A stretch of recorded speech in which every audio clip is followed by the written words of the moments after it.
Hello everyone, welcome to MNMMPT Nati YouTube channel. Today's topic is a very interesting topic. It is not that difficult topic only if practiced regularly, and I would say that this topic is one of the most scoring topics. So I would definitely recommend every single student to practice it on a regular basis because it has a lot of weightage and it is not that difficult to get a full score if the tricks that we share in this video is taken care of. So let us today understand how we need to solve fill in the blanks in the listening section so that we can get a good score in our exam. Let's get started. So fill in the blanks. Now we do have fill in the blanks in the reading section as well. So we are not supposed to get confused. Over here we are only talking about listening section fill in the blanks. First, let us understand a few technical details and then we will straight away jump into one of the questions that I'll do it for you, and then you can always go back to the practice platform that you are using and you can practice for yourself. So the first thing I want to share is definitely it is under listening section and it is an important question, so we have to practice and do it well in exam. In exam you can expect 2 to 3 questions for fill in the blanks listening, and what happens is I'll just put up a question in front of you. So this is a question, let's say, and you will see a paragraph in front of you. The paragraph will have few blanks. The number of blanks can be anything between 4 to 6. 4 to 6 blanks in one question. Now this is the average number of blanks that I have seen. You can have more than that, you can have less than that. If you get less or more than 4 to 6, please do not panic in exam thinking that why I got more than or less than 4 to 6. All right. Now, what happens in exam is there will be a paragraph in front of you. Let's say this is the paragraph and it will have 4, 5, 6 blanks over there. So now, before the audio starts playing, they will give you roughly around 5 to 7 seconds of time. Now, what is my job in those 5 to 7 seconds before the audio starts playing? My job is, number one, my notebook and pen should be ready, because what I will be doing is when the audio starts playing and I'm listening to the audio very carefully, the blanks that you see on your computer screen, the answer of those blanks is actually in the audio, because the passage on the computer screen is nothing else but the transcript of the audio that you will be listening to. All right, I hope you are getting it. The audio will exactly match with the transcript or the paragraph on your computer screen. So if you listen to the audio very carefully, you will be able to identify every single blank, what word should come in it, because it is coming from the audio. All right. So the first thing I have to do is my pen and notebook should be ready in those few seconds, because I am not going to straight away start typing the answer in the computer when the audio is being played for me. The first thing I will do is I will first write down all the answers in the notebook that is given to me using the pen that is given to me and not typing, because a lot of times two blanks are very close to each other. By the time you finish typing the first one, you will miss the second one as well, because the speed of the audio can be fast, can be slow. You have no idea, because you will not be able to assume what accent will the audio have, what speed will the audio have. All right, or the answers in the blanks, will they be easy or hard? Will they be small words or will they be long words? You have no idea and you cannot make any assumptions. All right. Now, after your pen and paper is ready in those few seconds, the second thing I would do is I would look at the passage in front of me on the computer screen. Why? I would look at the passage and see how many blanks do I have. Let's say in this passage on my screen, I have 5 blanks, 1, 2, 3, 4, 5. All right. So I'll quickly write down 1, 2, 3, 4, 5 on the paper that I have, so that I do not mix up my answers. And this doesn't take more than 7 seconds, trust me. Now, when I am doing this, actually my brain knows that, okay, there are 5 blanks. Also, when I know there are 5 blanks, I would also see how far are the blanks from each other. Are they very far or are they very close? Why? Because when I am writing the answer, because I've listened to the audio, now I'm writing the answer, my brain knows that the second blank is very close and I will rush, I will hurry in writing the answer in the paper because technically my brain knows that the next blank is very close to the previous blank. Because if we do not look at the blanks properly, what happens is we are taking our sweet time in writing the answer and we are not sure how far the other blank is and maybe we miss it. So you have to be very, very attentive. Now, this is something you need to do before the audio starts. What do you need to do once the audio starts playing? All right. Let's say the audio has started playing and you have your notebook pen ready with you. You have 5 blanks, so you have written 1, 2, 3, 4, 5. Now you are looking at the passage, and the moment the audio speaks the word which is the first answer, you will straight away start writing the answer. Let's say the first answer is photosynthesis. Now this is a very long word. So let's say I'm writing photosynthesis in my first blank. Now what happens is, because I have written such a long word and I'm only looking down in the notebook while writing the answer, it is a long word, photosynthesis. By the time I finish writing this word and I'm only looking in the notebook, I'm not looking at the screen, what happens is I have missed the flow of the audio. Now what happens is, what struggle will happen when I finish writing and I'm back on my computer screen, the first thing I'm doing is I'm searching where the audio is.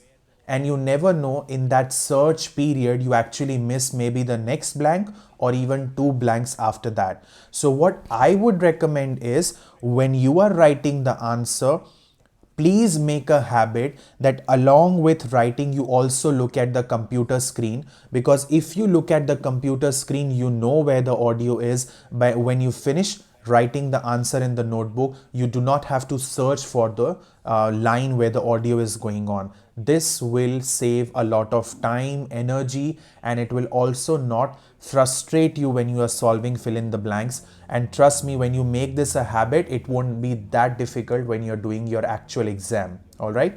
Now, let's say I'm writing all the 5 answers similarly in a similar process. Once I finish writing all the answers in the notebook, I can then start typing the answers in the computer screen. But I have to make sure that the audio is complete. When I say audio is complete, what I'm trying to say is I have written all the answers in the notebook. And let's say the last blank is on the second last line, for example, and after the speaker speaks that word, still the speaker is continuing to finish the blank. You don't need to wait for the audio to finish. When you have all the answers ready with you in your notebook, start typing. That's what we need. We need our answers. We don't care if the passage has ended or not. Let's say I have all my 5 answers ready with me in the notebook. Now what I'll do is I'll put the cursor on the blank, I'll start typing. When I start typing, I have to make sure that in exam, I should be able to finish typing all the answers of one question in approximately 30 seconds. Please make a note of it. 30 seconds is what you should be taking after the audio completes and you have your answers ready in your notebook to shift them in the computer screen, writing them, typing them, checking them, and then click the next question. Click the next button to move on to the next question. All right. Now, something that I would like to discuss. When we are typing, what are the rules we need to keep in mind for listening fill in the blanks? Please write them down one by one and I will be sharing it with you and you can make a note of it. Number 1, spellings. Spellings are very important. You have to make sure that the spellings are correct. It can be American spelling, it can be British spelling, Canadian spelling, Australian spelling, doesn't matter. If it falls in any one of a correct English category, you will get your score. So the spellings are very important. Second, you have to be very attentive when you are listening the audio, because a lot of words may be in past tense. That means they might have d or ed at the end of the word, or they may be plural words, they might have s at the end. A lot of students, this is one of the most common mistakes in fill in the blanks. While writing the answer, they miss s or they miss ed. Please do not do that. The more you practice, the more you will be master in making sure that you are not missing plural or past tense. Also, I will give you one technique that will help you over here. Let's say you have written the answers, but now you are confused whether the word was past tense or present tense or even plural or singular. What you can do is, the sentence in which that blank is, read that sentence quickly after you have written all the answers. And if you feel the sentence is in plural form, write down that answer as plural. Or if you feel the sentence is in past tense form, write down the answer, the blank in that sentence, that particular sentence in past tense form. Why? Because this is what I have noticed. In fill in the blanks listening, they do not mess with the grammar. If the sentence is in past tense form, the answer, the blank will also be in the past tense word. Okay, so yes, there are a lot of sentences where they do make grammatical mistakes, like write from dictation or repeat sentences where they may not be perfect in the English. That might be a trap for you, but definitely not in fill in the blanks listening. You can use this as your technique. All right. The next thing I want to share is, one blank is always one word only. One blank will have only one word as an answer. So if there is any answer, please do not write it as two words using space or anything. The maximum you want to do is, you can put a hyphen. I would not prefer doing it. If you want, you can, but write it as one word. That's the best. For example, the answer is 26. So how will I write down the answer? I will write down the answer as this, in spellings, not in figures. Having said that, I would also say whatever you write should be a spelling. It can be a number, it can be any symbol, let's say dollar, or maybe anything, percentage. Whatever you write, please do not use the symbol or the figure.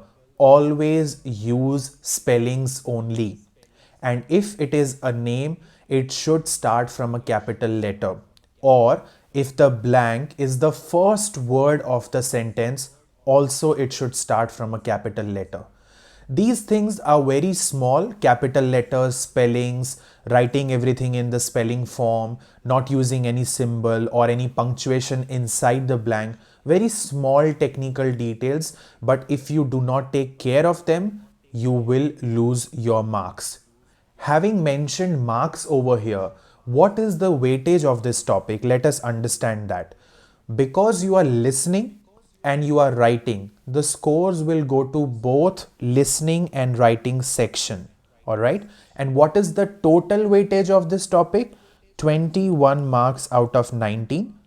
Out of 20, approximately 14 will go to listening and approximately 7 will go to writing. Hence, having said that, we can now assure that both listening and writing section, they have, this topic has a huge contribution over these two sections. Especially if you look at listening, 14 marks is a huge number, and 7 in writing is also not a small number. I would say this is more important in writing than essay writing for sure. Okay, so you have to make sure that you do not underestimate this topic, because in my experience of past few years, I have seen a lot of students, what they do is they feel fill in the blanks listening is a very easy topic, doesn't require a lot of practice, and then they underestimate this topic and they do not practice. What happens in exams is they get huge, those big words with big spellings, or they might get some words which they have never practiced before, never heard of, and that's when they start panicking. And such an easy topic where you can gain so many marks, they lose marks and then they are not able to achieve their desired score. Please don't do that and practice it regularly. I would say if you can practice 10 fill in the blanks listening every single day before your exam, that would be a great deal and it would help you to get your scores that you are aiming for. Now, having discussed, I would say, all the rules and every technical details about fill in the blanks listening, what I would do is I would now practice a question with you. So let us do one thing. Let me just bring this question up for you.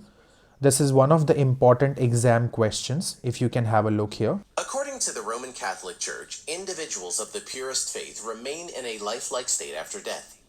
Their bodies resist decomposition for centuries. Numerous cases were found in which people have been exhumed years after their deaths and were found preserved. The Church viewed this as a measure of sanctity, and incorruptible people, whose bodies miraculously resist decay, were canonized by the Church. Incorruptibility became a component of canonization, the process of becoming sainted. This process of canonization included the prospective saint appearing in visions to people after death, performing miracles either after or during life, and incorruptibility of their dead bodies. Alright, so I've written all the answers. Obviously, I cannot write them in a beautiful handwriting because if I take care of my handwriting over here, readable is fine, but not very, very good, because if you are writing it very slow, you will definitely miss the answer. Now, if you notice, canonization, the fifth answer, is already there in the passage. Incorruptibility is already there in the passage over here. How do I know that? Because when I was listening to the audio, I was very attentive and I know that these words are there. A lot of time this will happen. The answer is actually a word which is already mentioned somewhere in the passage, and this can happen for 2-3 blanks. In such case, what I would do is I would just write down half of the word and I know that this is there somewhere in the passage. I will just look at the spelling and type it exactly the same, because that way I'm not making a spelling mistake and I'm also saving myself from writing the entire answer, and I'm saving some few seconds. So what I'm trying to show over here is the words that you see, the decomposition, it's an easy word, exhumed. Now exhumed, you can write it clean after the audio is finished and you can straight away start typing. Sanctity, so if I write it clean, this is the spelling. Decay, it's an easy word. Canonization, it's mentioned in the audio. Miracles, it's an easy word. And incorruptibility, it's there in the audio. So this time I had 2 words which were already there in the audio, but the remaining 5 were not in the audio. So if I haven't practiced, if I don't know the spelling, or if I am not practicing enough so that I'm familiar with different types of accents and pronunciation, guess what? In exam, I'm going to stress myself. This is an exam question. If you see, the audio speed was fast. Sometimes the audio speed is very slow if you're very lucky. That ways you have a good time to finish the answer, but not all the time. You might get an audio which is very, very fast. So I hope you got the idea of what needs to be done in the exam. The most important technique over here I would share is, when you are writing, please just don't keep your eyes in the paper writing there down. Write by looking at the computer screen. This will take time, 1 week, maybe let's say 1 week, to have this as a habit. But if you do it, you will be fine in the exam, because along with writing the answer, you also need to have a proper connection with the audio and the passage. You cannot lose that connection. All right. I hope you got this, what I'm trying to convey over here. And it was great sharing with you about fill in the blanks listening. Do practice a lot of questions from whichever website or application that you are using for practice. Practice as many as you can. The more the merrier, I would say. And more spelling mistakes you do, I would say every time you do a spelling mistake, type it 5-10 times, so that next time when you have that word, you are not making that spelling mistake again. It was lovely sharing about fill in the blanks listening with all of you. Do comment in the comment section below what is your weak point or what are the struggles that you are facing while preparing for this exam, and Manmohit and myself, we will bring those topics up. As you might be seeing over here, right now our agenda is to bring all the topics in front of you guys, so that all the 20 topics of PT, you have that library with you. Whenever you don't know that okay, what needs to be done in a specific topic, just go on to the video, watch the video whenever you can, and you know what the topic is all about. Once we finish all these 20 topics, what our agenda is to bring a lot of new videos which are related to the different problems that students are facing, so that your problems can be addressed at your convenience. We can solve them together and you can finish this exam as soon as possible. We will also start on NATI videos very soon as we complete all the 20 topics of PT. With that, I'll take your leave. Take care of yourself, everyone. Stay safe, practice a lot. And if you have any doubts, any questions, please feel free to post them in the comment section below. With that, bye.